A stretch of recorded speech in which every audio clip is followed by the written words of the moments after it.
A kú déédé àsìkò yìí, kókó inú ìwé ìròyìn la mú wá fún yín láti inú àwọn ìwé ìròyìn ilẹ̀ Nàìjíríà. Orúkọ tèmi ni Ọmágbémisọ́lá Ọmọlọ́gọ̀mádẹ àìjẹran ẹdán. Ààrẹ Bọ́lá Tinubu ti bu ọwọ́ lu ìyànsípò Dr. Olúgbémisọ́lá Títílayọ̀ Odúṣọ̀tẹ̀ gẹ́gẹ́ bí Director General Nigerian Law School. Nínú àtẹ̀jáde láti ọwọ́ alukoro ààrẹ Báyọ̀ Ọ̀nànúgà ni wọ́n ti ṣàlàyé wípé ìyànsípò yìí bẹ̀rẹ̀ ní ọjọ́ 10 oṣù kínní ọdún 2026 fún sáà ọlọ́dún mẹ́rin. Dr. Odúṣọ̀tẹ̀ ẹni ọdún mẹ́rìnléláàádọ́ta 54 ní igbákejì ọ̀gá àgbà àti adarí Lagos Campus. Òun ni yóò jẹ́ obìnrin àkọ́kọ́ láti darí àjọ yìí láti ìgbà tí wọ́n ti dá a sílẹ̀ ní ọdún 1962. Òun ni yóò gba ipò lọ́wọ́ Director General Ọ̀jọ̀gbọ́n Isa Hayatu Chiroma tí sáà rẹ̀ yóò tẹnubẹ́pọ̀ ní ọjọ́ 9 oṣù kínní ọdún 2026 lẹ́yìn ọdún mẹ́jọ. Ẹ̀kúnrẹ́rẹ́ ìròyìn wà nínú ìwé ìròyìn Vanguard tó jáde lónìí. Àwọn olùgbé ìlú Ìdó ní ìjọba ìbílẹ̀ Ìdó ìpínlẹ̀ Ọ̀yọ́ tí ọ̀rọ̀ mú lómi àti àwọn tí ọ̀rọ̀ kàn Concerned Residents and Stakeholders of Ìdó Town ti sọ̀rọ̀ lórí awuyewuye tí ó dìrọ̀ mọ́ àpèrè onídó ti ilẹ̀ Ìdó bí wọ́n ti ní àwọn mẹ́ta ni wọ́n ń du àpèrè lẹ́yìn bíi ọdún 19 tí fàákájà ti bẹ́ sílẹ̀. Adarí ẹgbẹ́ Sharafadeen Adéyẹyè tí ó bá akọ̀ròyìn sọ̀rọ̀ ní ìlú Ìbàdàn wá fi àsìkò yìí ké sí gómìnà Ṣèyí Mákindé àti Olúbàdàn ilẹ̀ Ìbàdàn Ọba Rashidi Ládọjà kí ó tètè bá wọn dá sí i. Ìròyìn jábọ̀ wípé ìjọba ìbílẹ̀ Ìdó wà lára ìletò 5 ní Ìbàdàn kí wọ́n tó wọ́gi lé ní ọdún 1956. Adéyẹyè ṣàlàyé wípé fàákájà tí wọn kò rí yanjú yìí ń tẹ̀síwájú àti máa dá rògbòdìyàn àti ìpínyà sílẹ̀ ní ìlú. Ó ní lọ́wọ́lọ́wọ́ báyìí ipò ẹlẹgẹ́ ni Ìdó wà nítorí àwọn mẹ́ta tí wọ́n jọ ń du ipò onídó. Orúkọ wọn ni Ọba Benjamin Adémọ́lá Ìṣọ̀lá Òróbíyì kejì, Tajudeen Akínọlá àti Muritàlá Babalọ́lá. Èyí kò sì dára tó fún ìlú. Ìdí nìyí tí àwọn fi ń rọ gómìnà Mákindé àti Olúbàdàn kí wọ́n gba ọ̀rọ̀ wọn yẹ̀wò lákọ̀tun. Ẹ̀kúnrẹ́rẹ́ ìròyìn wà nínú ìwé ìròyìn Punch tó jáde lónìí.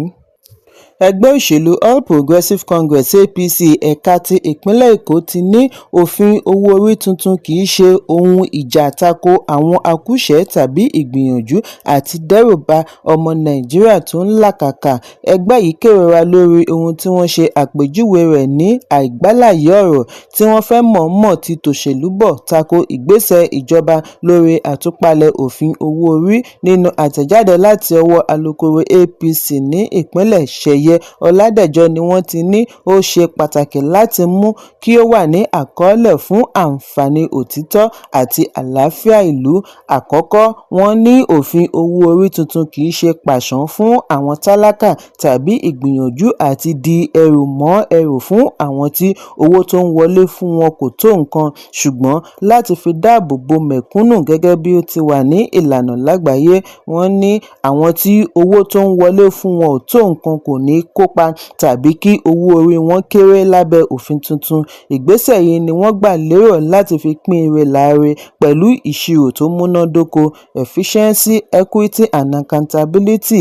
Wọ́n ní òtítọ́ ibẹ̀ ni wípé Nàìjíríà ò lè tẹ̀síwájú àti máa ṣiṣẹ́ lábẹ́ òfin ọjọ́ pípẹ́ tí kò láǹfààní. Fún ọ̀pọ̀lọpọ̀ ọdún ni orílẹ̀-èdè tí ń jìyà lọ́wọ́ multiple taxation, overlapping mandates, leakages and weak enforcement. Ìgbésẹ̀ tí ó mú ìdádúró bá ọrọ̀ ajé àti okòòwò, ṣùgbọ́n òfin tuntun yìí yóò yanjú gbogbo ìṣòro. Ẹ̀kúnrẹ́rẹ́ ìròyìn wà nínú ìwé ìròyìn Daily Post tó jáde lónìí. Àjọ Hisbah ní ìpínlẹ̀ Sokoto ti ilé ìtura kan pa lórí ẹ̀sùn wípé wọ́n gba àwọn ọmọbìnrin píníṣín underage girls sínú ọgbà. Deputy Commander General àjọ Hisbah Ọ̀jọ̀gbọ́n Abubakar Usman Riba ni ó fìdí ìṣẹ̀lẹ̀ yìí múlẹ̀ lánàá bí ó ti ṣàlàyé wípé ìgbésẹ̀ yìí tẹ̀lé ọ̀pọ̀ ìgbà tí ilé ìtura yìí ti ń tàpá sí òfin pẹ̀lú gbogbo ìkìlọ̀ tí wọ́n ti fi ránṣẹ́ síwájú àkókò yìí. Riba ní wọ́n ti kìlọ̀ fún ilé ìtura yìí. Kódà wọ́n tún jọ bu ọwọ́ lu ìwé àdéhùn pẹ̀lú wọn àti àwọn ilé ìtura yòókù ní ìpínlẹ̀ kí wọ́n má fi ààyè gba màjèṣín nínú ọgbà ilé ìtura.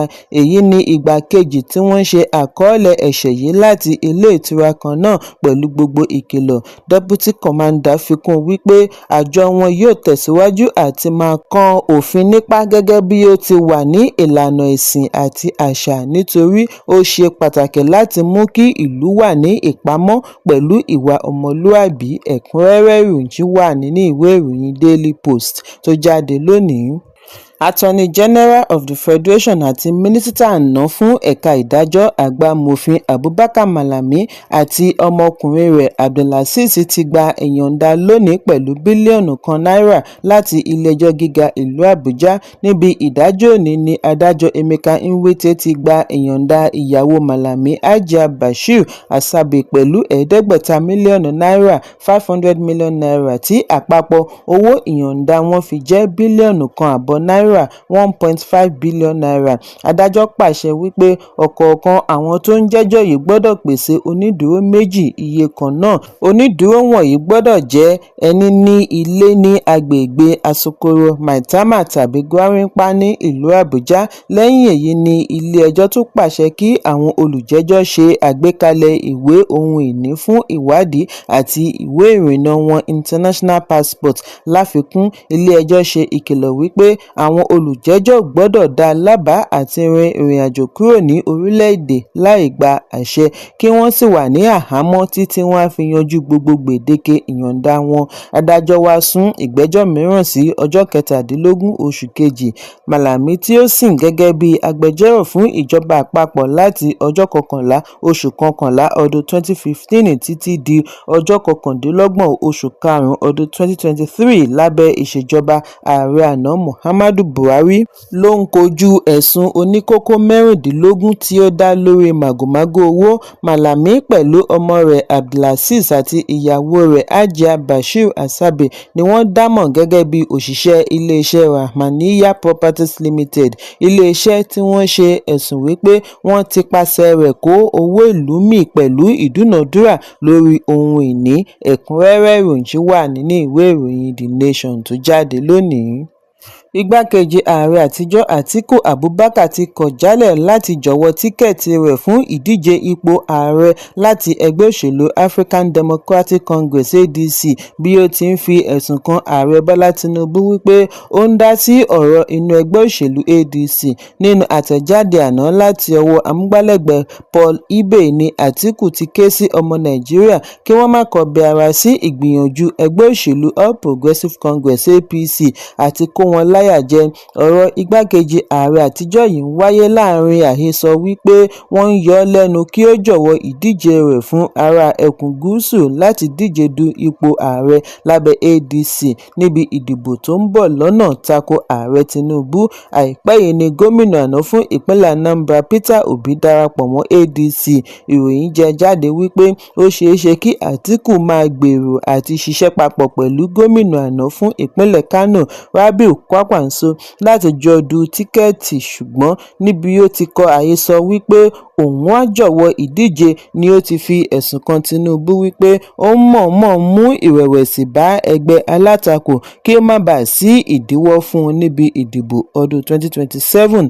Atiku ní fún ọdún 3 ni ọmọ Nàìjíríà ti ń fi ara da ìṣòro tí ó nira jù lórílẹ̀-èdè pẹ̀lú òfin ọrọ̀ ajé tí ó mú kí ó nira fún ìjọba tiwantiwa lábẹ́ ìṣèjọba Tinubu. Ẹ̀kúnrẹ́rẹ́ ìròyìn wà nínú ìwé ìròyìn Punch tó jáde lónìí. Ìlúmọ̀ọ́ká ọmọ Nàìjíríà lórí ẹ̀rọ abánidọ́rẹ̀ẹ́ TikTok Pella ti fi àbámọ̀ rẹ̀ hàn lórí àìlèsọ èdè Gẹ̀ẹ́sì dáadáa. Pella ṣe àfihàn yìí níbi live streaming pẹ̀lú akẹgbẹ́ rẹ̀ Enzo. Enzo ni ó ké sí Pella lórí live streaming kí ó ṣe àfihàn ara rẹ̀ lédè Gẹ̀ẹ́sì ni Pella bá ní English e no go go. Emzor bá tún béèrè ní ọwọ́ rẹ̀ wípé ṣé bí Speed wá bá a lálejò kò ní sọ èdè Gẹ̀ẹ́sì nítorí ó ti pe òun wípé òun ń bọ̀ lọ́la. Pella ní òun kò ní yọjú sí i nítorí èdè Gẹ̀ẹ́sì òun kò dára, ṣùgbọ́n òun fẹ́ lọ ifásitì láìpẹ́ láti lọ kàwé lórí àwòrán yíyà. Ìpinnu Pella yìí ń wáyé lẹ́yìn ìpínyà rẹ̀ pẹ̀lú ọ̀rẹ́bìnrin rẹ̀ Jarvis. Ẹ̀kúnrẹ́rẹ́ ìròyìn wà nínú ìwé ìròyìn Daily Post tó jáde lónìí. Arábìnrin agbábọ́ọ̀lù ilẹ̀ Nàìjíríà Francisca Ordega ti ṣe àgbékalẹ̀ ilé ẹ̀kọ́ bọ́ọ̀lù gbígbá sí ìgbèríko Grassroots Football Clinic láti fi ṣe àwárí àti ìdàgbàsókè ẹ̀bùn àmútọ̀runwá fún àwọn ọ̀dọ́ ní ìpínlẹ̀ Benue. Ìgbésẹ̀ tí wọ́n ṣe àgbékalẹ̀ lábẹ́ àjọ tí kìí ṣe ti ìjọba tí wọ́n pè ní Francisca Ordega Foundation wáyé ní Makati Stadium láti fi ṣe ìdánilẹ́kọ̀ọ́ àti technical training sessions. Ordega ni ó fúnra rẹ̀ darí ètò pẹ̀lú ìrànlọ́wọ́ àwọn ọ̀rẹ́ àti akẹgbẹ́ rẹ̀ láti ilẹ̀ òkèèrè títí kan Super Falcons defender Ashley Plumpton.